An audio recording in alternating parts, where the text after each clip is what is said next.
लौट कर ना आ सके इस जहां में तो क्या याद बनकर दिलों में आ जाएंगे। ए वतन हमको तेरी कसम, तेरी राहों में जा तक लुटा जाएंगे। नमस्कार, लीजेंड्स ऑफ इंडिया में मैं साइमा आप सभी का स्वागत करती हूं। मेरा जन्म एक पवित्र कार्य के लिए हुआ है।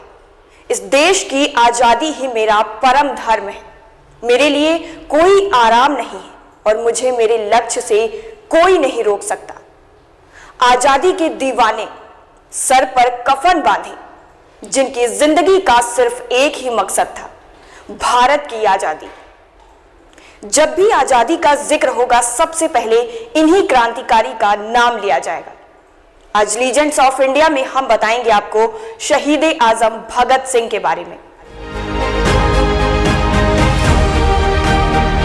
आजादी के मतवाले शहीद भगत सिंह, सरदार भगत सिंह की शहादत का पूरा हिंदुस्तान ऋणी रहेगा, जिनकी वजह से आज हम खुली आजादी से सांस ले पा रहे हैं। जब शक्ति का दुरुपयोग हो तो वो हिंसा बन जाती है, लेकिन जब शक्ति का प्रयोग किसी सही कार्य में किया जाए तो वो न्याय का ही एक रूप बन जाती है।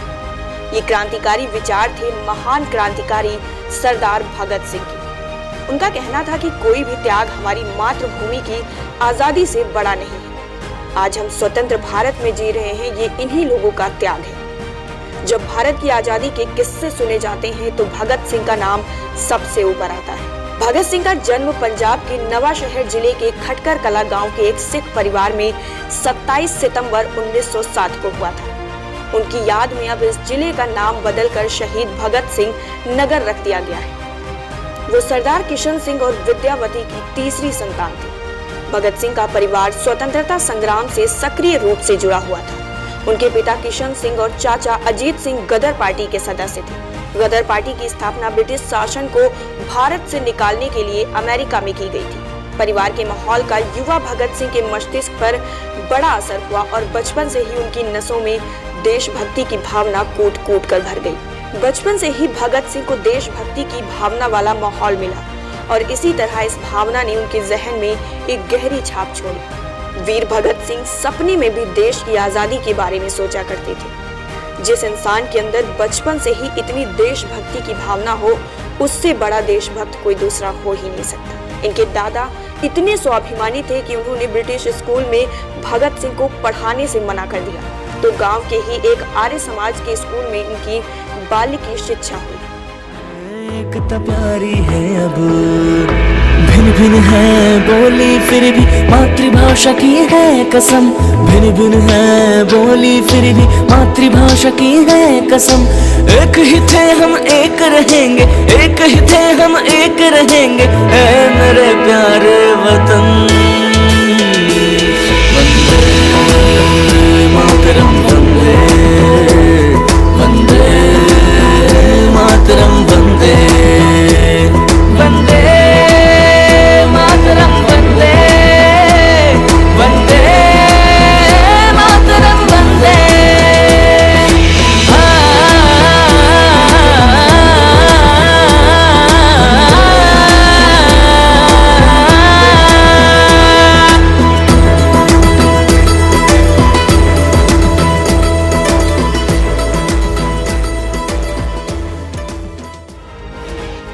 जिंदगी तो सिर्फ अपने दम पर जी जाती है, दूसरे के कंधे पर तो सिर्फ जनाजे उठाए जाते हैं। 1916 में लाहौर के DAV विद्यालय में पढ़ते समय युवा भगत सिंह जाने पहचाने राजनेता जैसे लाला लाजपत राय और रास बिहारी बोस के संपर्क में आए। उस समय पंजाब राजनीतिक रूप से काफी उत्तेजित था। 1919 में जब जलियांवाला कांड हुआ, जिसमें हजारों निहत्तों पर गोलियां चलाई गई, उन दिनों भगत सिंह मात्र 12 साल के थे।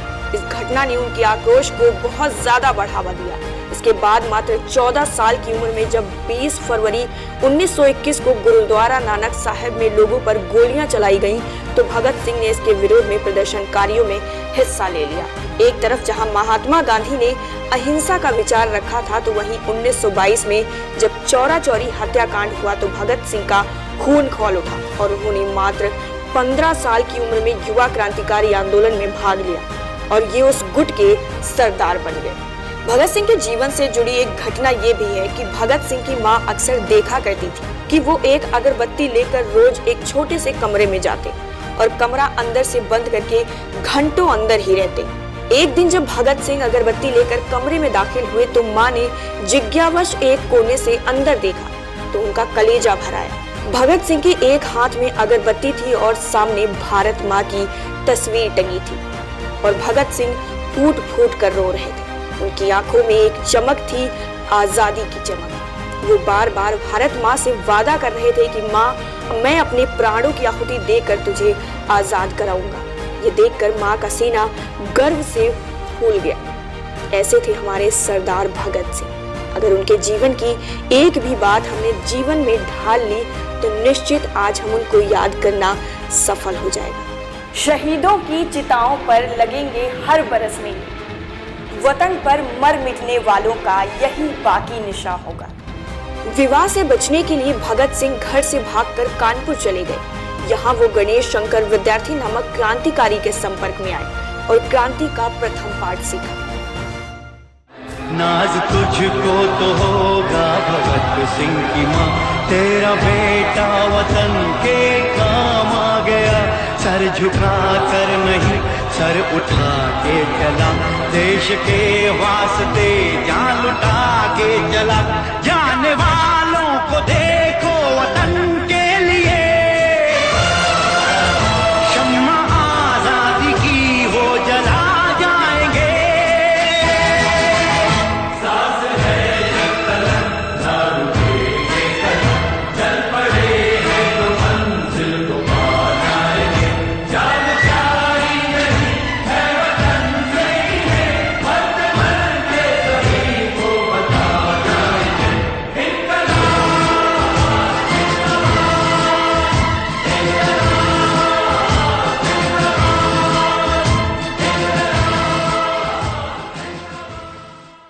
मेरे जज्बातों से इस कदर वाकिफ है मेरी कलम, इश्क लिखना चाहूं तो भी इंकलाब लिख जाता है। जब उन्हें अपनी दादी माँ की बीमारी की खबर मिली तो भगत सिंह लौट कर आ गए।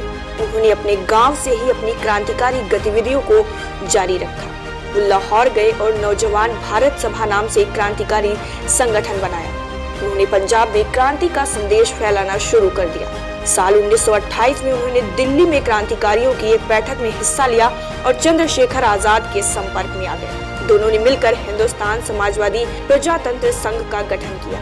इसका प्रमुख उद्देश्य था सशस्त्र क्रांति के माध्यम से भारत में गणतंत्र की स्थापना करना। शहीद आजम भगत सिंह के बलिदान दिवस की पूर्व संध्या पर इस कार्यक्रम का आयोजन किया और मुझे आपसे कुछ संवाद करने का, विचार प्रस्तुत करने का मौका मिला। मैं सबसे पहले धन्यवाद करता हूं, आभार व्यक्त करता हूं विवेकानंद विचार मंच का, जिन्होंने ये सब आयोजन किया। आपका विशेष आभार व्यक्त करता हूं कि आपने अपने घर में से 6,32,000 क्रांतिकारी हैं जो शहीद हुए। 6,32,000 क्रांतिवीर थे जिन्होंने इस देश की आजादी के लिए शहादत दी। भगत सिंह उनके सर्वोच्च शिखर पर हैं, ऐसा पूरा देश मानता है। शहीद आजम का खिताब भगत सिंह को मिला, ऐसा पूरे देश की तरफ से उनकी ये भावना है। कल 23 मार्च को पूरा भारत देश उनकी शहादत का स्मरण करेगा, उनको श्रद्धांजलि देगा। भगत सिंह जी की शहादत के बारे में आप सब बहुत कुछ जानते हैं। छोटी सी एक जानकारी जो मैं आपसे शेयर करना चाहता हूं, क्योंकि श्री ब्रजमोहन जी ने जो जानकारियां दी उसके साथ वो कॉम्प्लीमेंट्री है, उन जानकारी को और आगे बढ़ाने वाली है। अंग्रेजों की सरकार ने 24 मार्च 1931 का दिन तय किया उनको फांसी देने का, लेकिन एक दिन पहले फांसी क्यों दी, उसकी कहानी अगर आप सब जाने तो बहुत अच्छा होगा। अंग्रेजों की सरकार ने सरदार भगत सिंह को एक दिन पहले ही क्यों फांसी के फंदे पर लटका दिया, बिना किसी को बताए, बिना किसी को जानकारी दिए हुए? क्यों अंग्रेजों की सरकार ने अपने ही कानून और नियम का उल्लंघन किया भगत सिंह जी को फांसी देने में? नियम और कानून का उल्लंघन क्या था?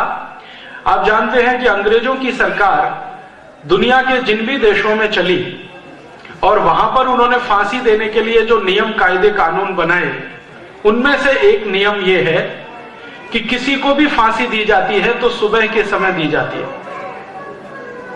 सुबह का समय फांसी देने के लिए निश्चित किया हुआ है। दुनिया के सभी देशों में इसका पालन होता है। आपको थोड़े दिन पहले याद होगा, इराक के पूर्व राष्ट्रपति सद्दाम हुसैन को भी फांसी दी गई, तो सुबह का ही समय है।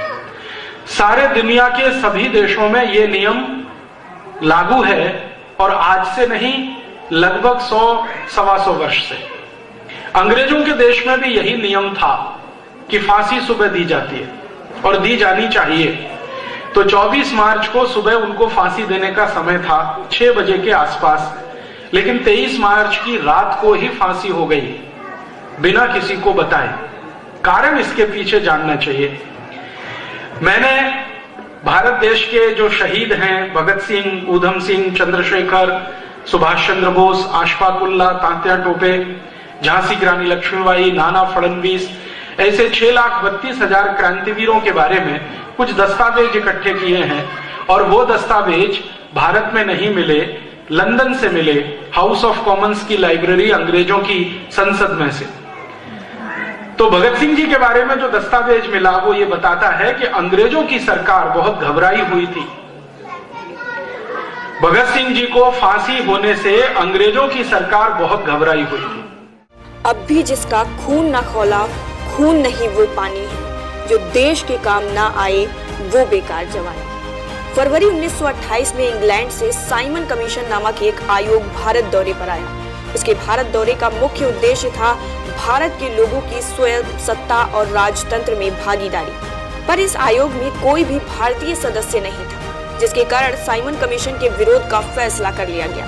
लाहौर में साइमन कमीशन के खिलाफ नारेबाजी करते समय लाला लाजपत राय पर क्रूरतापूर्वक लाठीचार्ज किया गया, जिससे वो बुरी तरह से घायल हो गए और बाद में उन्होंने दम तोड़ दिया। भगत सिंह ने लाला लाजपत राय की मौत का बदला लेने के लिए ब्रिटिश अधिकारी स्कॉट, जो उनकी मौत का जिम्मेदार था, उसको मारने का संकल्प ले लिया। उन्होंने गलती से सहायक अधीक्षक सॉन्डर्स को स्कॉट समझकर मार गिराया। मौत की सजा से बचने के लिए भगत सिंह को लाहौर छोड़ना पड़ गया। भगत सिंह जी को फांसी देने से अंग्रेजों की सरकार बहुत घबराई हुई थी, वो दस्तावेज ये बताते हैं। अंग्रेजों की संसद में विशेष अधिवेशन बुलाया गया और उस पर चर्चा हुई। चर्चा 2 स्तर पर थी। एक तो यह था कि क्या भगत सिंह की फांसी को माफी दी जा सकती है। अंग्रेजों की संसद के अंदर कुछ सांसद थे जो ये बात कह रहे थे। उनका कहना क्या था? उनका कहना यह था कि अगर भगत सिंह जी को फांसी हो गई तो भारत में बगावत हो जाएगी और हिंदुस्तान में एक नहीं ऐसे हजारों भगत सिंह आ जाएंगे। अंग्रेजों की सरकार को उन सबको दबाना बहुत मुश्किल हो जाएगा। हम हिंदुस्तान में राज नहीं कर पाएंगे। हो सकता है कि हमको 1-2 महीने के अंदर ही भारत छोड़ना पड़ जाए, ऐसा उनको लगता था। कारण उसका क्या था? अंग्रेजों की सरकार के लिए जासूसी करने वाली एक संस्था जो उन्होंने भारत में बनाई थी, जो आज भी चलती है, जिसको आप बोलते हैं LIU, लोकल इंटेलिजेंस यूनिट, ये अंग्रेजों की बनाई गई संस्था है। तो LIU की रिपोर्ट जा रही थी यहां से नियमित रूप से। आप जानते हैं कि फांसी की सजा देने का फैसला तो हो गया था लगभग 2-2.5 साल पहले, और उन 2-2.5 सालों में लगातार यहां से रिपोर्ट जा रही थी LIU की, और वो रिपोर्ट ये कह रही थी कि अगर भगत सिंह जी को फांसी होती है तो सारे भारत में एक साथ बगावत होगी और अंग्रेजों को मुश्किल हो जाएगा राज चलाना। तो अंग्रेजों की संसद में इस बात का बहुत डर था। उसी समय संयोग से 1930 और 31 में महात्मा गांधी लंदन गए हुए थे अंग्रेजों की सरकार से वार्ता करने के लिए। अंग्रेजों का उस समय का जो सबसे बड़ा नेता था, व्यक्ति था, लीडर था, वो इरविन था। इरविन के साथ गांधी जी की बात जब चल रही थी तो इरविन ने गांधी जी को कहा कि आप अगर चाहें तो हम भगत सिंह की सजा को माफ कर सकते हैं। गांधी जी ने कहा बिना शर्त, तो उन्होंने कहा नहीं, बिना शर्त तो नहीं, शर्त है उसकी। शर्त क्या है? तो गांधी जी के सामने इरविन ने कहा कि देखिए, हमारी एक ही शर्त है कि आप भगत सिंह जी को निवेदन करें, अपील करें कि वो एक माफीनामा लिखें। Sorry, I am very sorry, मैंने अंग्रेजों के खिलाफ बगावत की है, मुझे इसका बहुत अफसोस है, दुख है, मैं आगे ऐसा कभी नहीं करूंगा। इस तरह का एक माफीनामा लिखें और भगत सिंह जी के हस्ताक्षर उस पर हों और मेरे सामने आप उसे प्रस्तुत करें। ये इरविन कह रहा है गांधी जी से। तो मैं अपनी संसद को कहूंगा कि वो एक स्वर से भगत सिंह की सजा को माफ करे। गांधी जी ने कहा कि मैं ऐसी कोई भी शर्त मान नहीं सकता जिसके बारे में भगत सिंह जी का कंसेंट मेरे पास ना हो। तो इरविन ने कहा कि आप भगत सिंह जी का कंसेंट ले लीजिए, समय आपके पास है, 1 साल का वक्त है। तो गांधी जी ने कहा कि मैं अभी तुरंत थोड़ी 2-4 दिन की आपसे मोहलत चाहता हूं, मैं एक टेलीग्राम करूंगा, मेरे एक मित्र को टेलीग्राम करूंगा, वो लाहौर सेंट्रल जेल में भगत सिंह जी को मिलेगा और आपने जो कहा है मैं वो भगत सिंह जी तक पहुंचाने की कोशिश करूंगा। अगर बात बनती है तो हम इस पर आगे जाएंगे। गांधी जी ने एक टेलीग्राम किया। भारत देश के एक अच्छे व्यक्ति, महत्वपूर्ण व्यक्ति, उनका नाम था तेज बहादुर सप्रू। इलाहाबाद हाई कोर्ट में बहुत ऊंचे वकील माने जाते थे, कश्मीरी थे। गांधी जी का टेलीग्राम सप्रू जी के पास आया और कहा कि तुरंत जाओ लाहौर जेल में, भगत सिंह जी को मिलकर आओ और पूछो कि इरविन ऐसा कहता है कि आप एक माफीनामा लिखकर दो तो आपकी सजा फांसी की माफ की जा सकती है। सप्रू जी जब पहुंचे भगत सिंह जी को मिलने के लिए और ये जानकारी उन्होंने जब भगत सिंह जी के सामने दी तो उन्होंने कहा कि मुझे कोई भी शर्त अंग्रेजों की मंजूर नहीं है, मैं नहीं मानता कि मैंने कोई गलत काम किया है, इसलिए माफीनामा लिखने का कोई प्रश्न नहीं है। सप्रू जी ने एक दूसरे तरह से उनको समझाया कि भगत सिंह जी, अगर आपकी फांसी रुक जाएगी, आप जेल से छूट जाओगे, तो आपके जैसे कितने क्रांतिवीरों को आप ट्रेनिंग दे सकते हो, तैयार कर सकते हो, भारत की आजादी जल्दी आएगी। तो भगत सिंह जी ने उनकी बात को काटते हुए कहा कि नहीं, उल्टा होगा, अगर मैं छूट गया, मेरी फांसी की सजा माफ हो गई, मैंने ये माफीनामा लिखकर दे दिया, तो भारत में अंग्रेजों के खिलाफ बगावत का ये जो अभियान शुरू हुआ है, ये पूरा अभियान ही ठंडा पड़ जाएगा, दूसरा कोई भगत सिंह इसमें से निकलकर नहीं आएगा। सप्रू ने कहा क्यों? तो भगत सिंह ने कहा कि हिंदुस्तानियों की एक खासियत है, भारतवासियों की एक खासियत है कि वो मरने से नहीं डरते हैं, लेकिन मरने से पहले का जो दर्द होता है उसको वो सह नहीं सकते। ये बहुत गहरी बात उन्होंने कही। मरने से तो नहीं डरते हैं, 1 मिनट में मृत्यु आ जाए कोई हिंदुस्तानी को उससे फर्क नहीं पड़ता, लेकिन मृत्यु आने के पहले का जो दर्द होता है वो उनकी तकलीफ बढ़ा देता है। मैं भी ऐसा ही एक हिंदुस्तानी हूं, मैं मेरी तकलीफ बढ़ाना नहीं चाहता, मैं तय कर चुका हूं कि मुझे फांसी हो जाए, कोई फर्क नहीं पड़ता। सप्रू जी का दूसरी बार, तीसरी बार, 3 बार आना हुआ लाहौर सेंट्रल जेल में सिर्फ ये समझाने के लिए। उन्होंने देख लिया कि वो तैयार नहीं है और फिर सप्रू जी ने वापस गांधी जी को टेलीग्राम किया कि बापू, भगत सिंह जी का ये मानना है कि उनको फांसी हो जाए, वही भारत देश के लिए और उनके अपने संकल्प के लिए अच्छा है। आप लिहाजा इरविन के साथ कोई बात अगर करें तो माफीनामे का शब्द बीच में ना लाएं, क्योंकि वो लिखने को तैयार नहीं है और हम में से भी कोई नहीं चाहता कि वो माफीनामा लिख कर दें, क्योंकि मानते हैं हम उन्होंने कुछ गलत नहीं किया, उन्होंने अपने भारत की आजादी के लिए किया है। भारत इस समय ठंडा पड़ा हुआ है, शब्द पर ध्यान दीजिए। सप्रू जी का गांधी जी को टेलीग्राम, कह रहे हैं भारत इस समय ठंडा पड़ा हुआ है। 1919 में एक ज्वाला उठी थी, जलियांवाला बाग हत्याकांड हुआ था, उसी समय हम चाहते तो अंग्रेजों को भारत से मार के भगा देते, लेकिन हमने उस अवसर का फायदा नहीं उठाया। ऐसी ही ज्वाला 1857 में उठी थी, भारतवासियों ने तब भी उसका पूरा लाभ नहीं उठाया। हम चाहते तो 1857 में अंग्रेजों को मारकर भगा देते। फिर वो कहते हैं ऐसी ही एक ज्वाला 1880 में उठी थी, हम चाहते तो 1880 में अंग्रेजों को मार भगा देते, लेकिन वो भी समय हमने गंवाया। अब फिर से ज्वाला उठने की तैयारी है। इसको ठंडा मत होने दीजिए और कृपया करके इरविन के साथ भगत सिंह जी के माफीनामे पर बातचीत बंद कर दीजिए। गांधी जी को टेलीग्राम मिला, लंदन में उन्होंने एक मीटिंग बुलाई।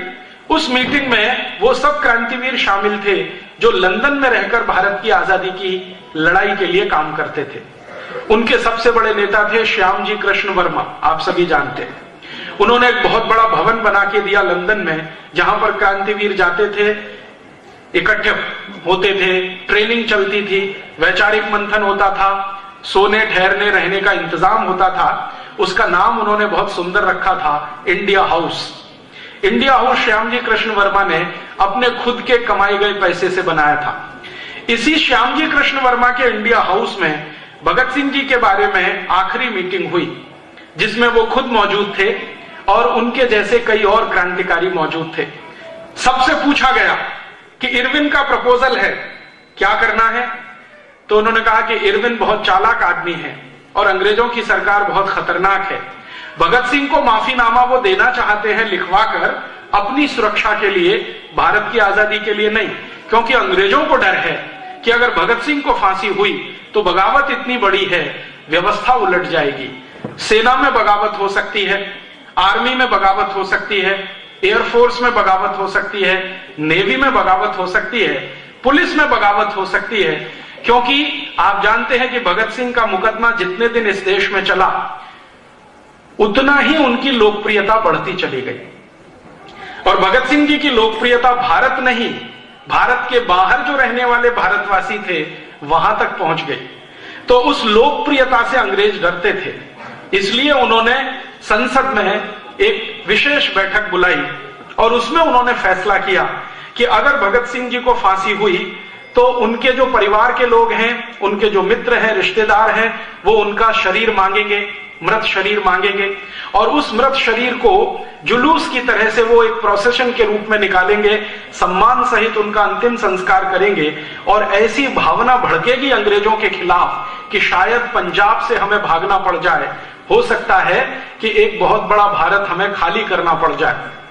तो अंग्रेजों की संसद में जब ये सब तरफ से बहस हो गई, एलआईयू की रिपोर्ट भी आ गई और एलआईयू की आखिरी रिपोर्ट थी कि अगर भगत सिंह जी को फांसी होती है और उनका अंतिम संस्कार सम्मान के साथ नागरिकों को करने का मौका मिलता है, समय मिलता है, तो ये तय है कि पूरा पंजाब जलेगा और अंग्रेज सरकार बचा नहीं पाएगी अपने आप को, क्योंकि अंग्रेज सरकार के नीचे काम करने वाले जो हिंदुस्तानी हैं, उन्होंने संकल्प ले रखा है कि वो बगावत शुरू करेंगे।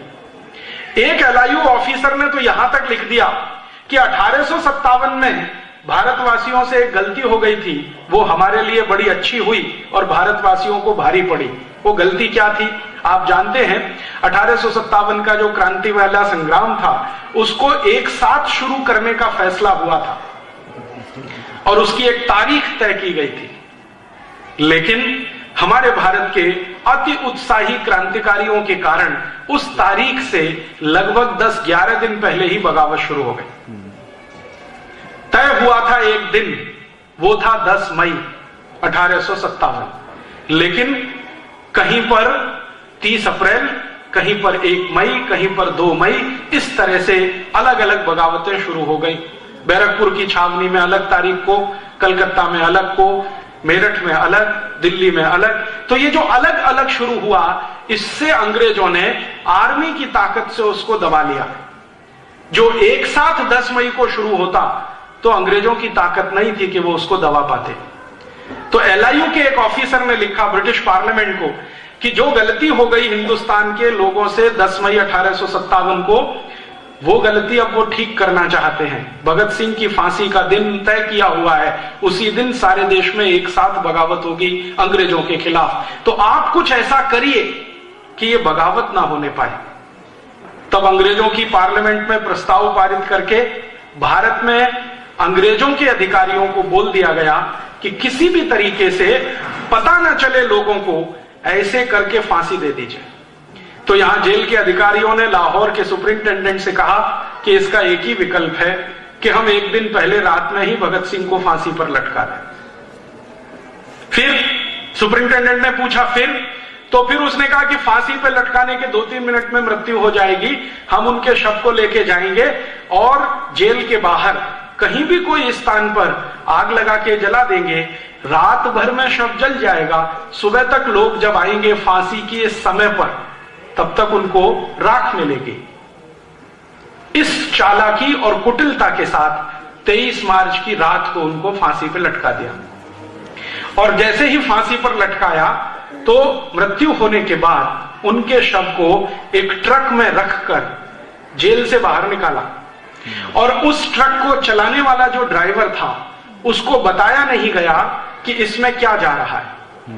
उसको यह कहा गया कि तुमको यह ट्रक लेके जाना है, पीछे ट्रक में कुछ लोग बैठे हैं, उनसे बात नहीं करनी है, वो कुछ काम करेंगे, आपको उनके साथ कुछ सहयोग करना है, संवाद नहीं करना है। ट्रक के ड्राइवर को शक हो गया कि ऐसा क्या है कि मैं बात नहीं कर सकता। वो ट्रक का ड्राइवर अक्सर जेल के लिए सब्जियां लेके आता था, अक्सर जेल के लिए सामान लेके आता था। उसके मन में शक पैदा हो गया और उसने किसी तरह से यह जानने की कोशिश की कि आखिर मामला क्या है।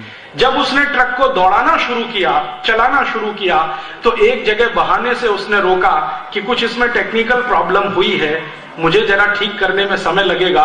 वो ट्रक से उतरा, घूमकर पीछे गया और उसने ये जानने की कोशिश की कि ये माजरा क्या है। तो उसको समझ में आ गया कि कोई मृत शरीर है जिसको मैं ट्रक में रख के ले जा रहा हूं।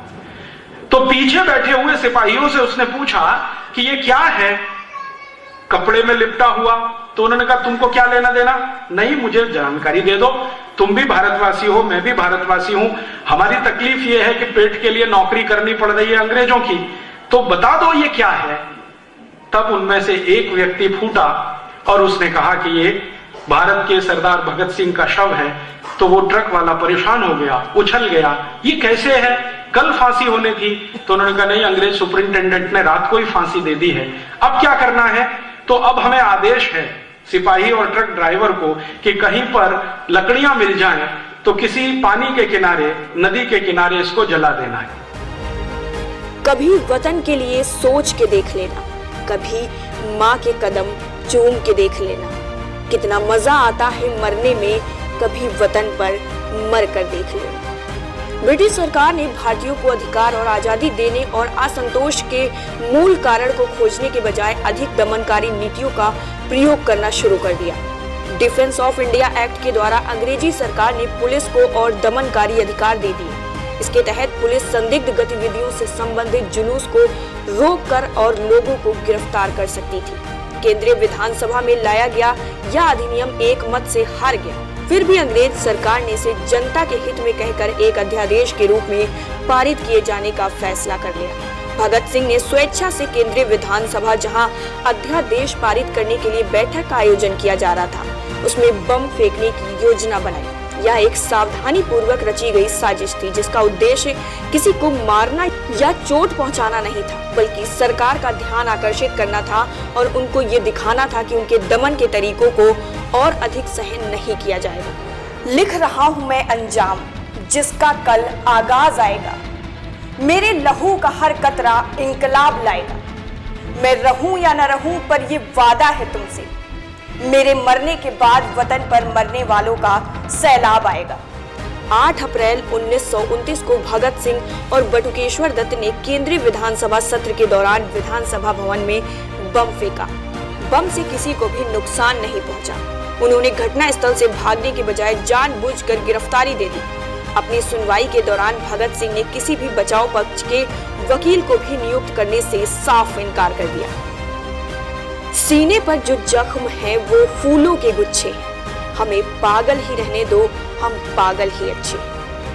23 मार्च 1931 को उनके नाम के आगे एक पदवी और जोड़ दी गई, शहीद भगत सिंह।